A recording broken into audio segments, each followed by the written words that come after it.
Thank you all. Everybody ready?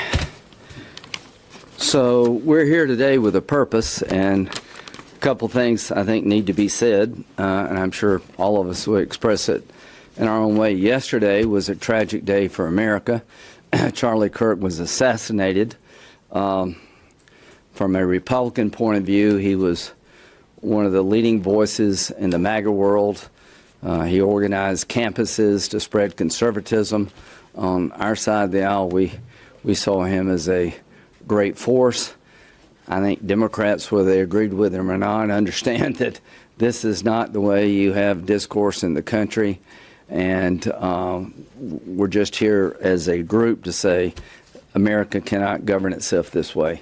We all have to speak with one voice and find the person who did this and bring them to justice. Secondly, this is 9/11. I remember where I was at 24 years ago. I'm sure all of us do. I was up here getting ready to go work.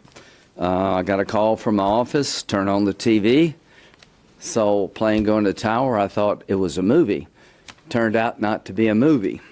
So 24 years later, we remember the victims of 9/11, but I think we're losing the lessons of 9/11 as a nation.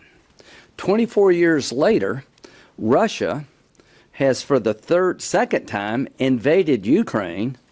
In 2025, over 1 million people have been wounded or killed in a conflict in the heart of Europe, on the European continent.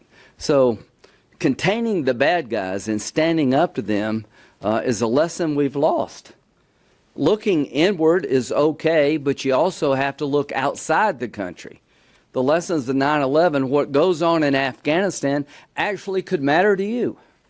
That when they're blowing up a statue of Buddha in Afghanistan, maybe as a Christian you're in harm's way here. So I would say that when one country wants to take over another country and exploit the population, rape and murder the people, defy international norms, you should be concerned because it will matter to us. So in the 1990s, Ukraine gave up 1,700 nuclear weapons with a promise their sovereignty would be protected by Russia, the Brits, and the United States. And along comes Putin. In 2014, he invades. In 2022, he invades. And literally over 1 million people have been killed or injured, and millions have been displaced. So I would argue 24 years later, we kind of let our guard down when it comes to people like Putin. So what are we going to do today? We're going to try to create another front against Putin's Russia. We're all united about making people who buy cheap Russian oil, China, India, and Brazil, buy it cheap and prop up Putin's war machine, to think twice about doing it by going after their economies. If you buy cheap Russian oil to prop up Putin's war machine, we're going to create a system where you can be tariffed here. Pick between our economy and cheap Russian oil. So we've brought a lot of attention to that matter. But there's another pressing issue that the world has not talked enough about. Senator Klobuchar was the earliest and leading voice on behalf of the children. Now, how did I know about this? Katie told me that Amy's got a resolution about 19,000, 20,000 children that have been kidnapped by the Russians from Ukrainian families. I said, are you sure about this? And yeah, Amy was right. Katie was right to be concerned. This is 2025. The Russians have invaded Ukraine, and they have kidnapped, we think, 19,546 Ukrainian children away from their families in Ukraine, brought them to Russia in some form, and the teenagers, they're training them to fight their own country.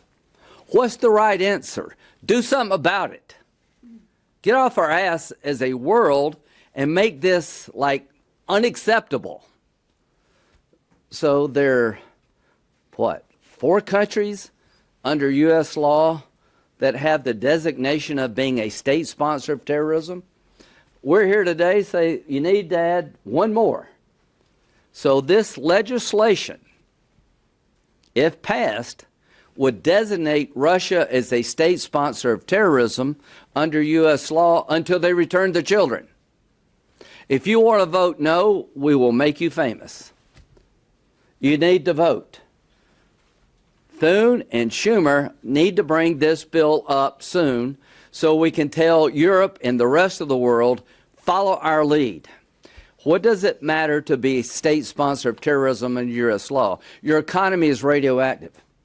You do business with Russia at your own peril. We have laws on the books that punish state sponsor of terrorism. It's hard to get on that list. Well, let me tell you, Russia's earned the right to be on this list. So what we're going to do is we're going to roll out our bill today. We're going to ask leaders of both parties to give us a chance to debate this and vote on it. And we want to put in motion right now a process that would lead quickly to Russia being a state sponsor of terrorism, telling everybody in the world who props up Putin, you're running afoul of U.S. law, and we're watching what you're doing, and you're going to pay a heavy price. It's one thing to go after their oil sales. We're doing that. But somebody needs to speak up for the children. We're doing that today. And we're going to have all of our colleagues lend their voice to our cause. And we're going to make Russia, under U.S. law, what they are. Terrorists. This is what terrorists do. They rape, they murder, they kidnap. So I'm looking forward to this debate, as you can tell. I'm looking forward to this vote. And if Russia doesn't want to be a state sponsor of terrorism under U.S. law, return the children. Senator Blumenthal. During a press conference on Thursday, Senator Lindsey Graham, RSC, addressed two solemn issues that he said highlight both America's domestic fragility and its global responsibilities. He began by condemning the assassination of conservative activist Charlie Kirk, describing it as a tragic day for America and warning that violence has no place in political discourse. Graham noted that Kirk had been a leading voice in the MAGA movement, particularly known for mobilizing students on campuses, and stressed that even those who disagreed with him politically should agree that such acts cannot define governance in the United States. He then shifted to the anniversary of 9/11, recalling where he was 24 years ago when the attacks unfolded. Graham said that while the country remembers the victims, it has forgotten many of the lessons, particularly the dangers of turning inward while hostile powers expand abroad. He drew parallels between the 9/11 era and today, pointing to Russia's repeated invasions of Ukraine. He reminded reporters that Ukraine gave up more than 1,700 nuclear weapons in the 1990s in exchange for guarantees of sovereignty from Russia, the United States, and the United Kingdom. Despite that, Vladimir Putin has twice invaded Ukraine, leaving more than 1 million dead or injured and millions displaced. Graham warned that allowing aggressors like Putin to act unchecked endangers not only Europe but also the United States. To counter Russia, he announced efforts to target countries such as China, India, and Brazil that purchase cheap Russian oil. The goal, he explained, is to impose tariffs so those nations must choose between supporting the U.S. economy or propping up Putin's war machine. The senator also raised what he described as a largely overlooked humanitarian crisis: the abduction of nearly 20,000 Ukrainian children by Russian forces. According to him, teenagers are being taken into Russia and trained to fight against their own homeland. Calling the practice unacceptable, Graham said the world cannot remain idle. His solution is legislation that would officially designate Russia as a state sponsor of terrorism under U.S. law until the kidnapped children are returned.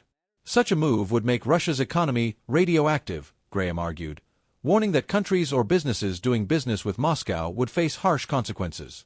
He stressed that this is not only about oil revenues but also about speaking up for vulnerable children.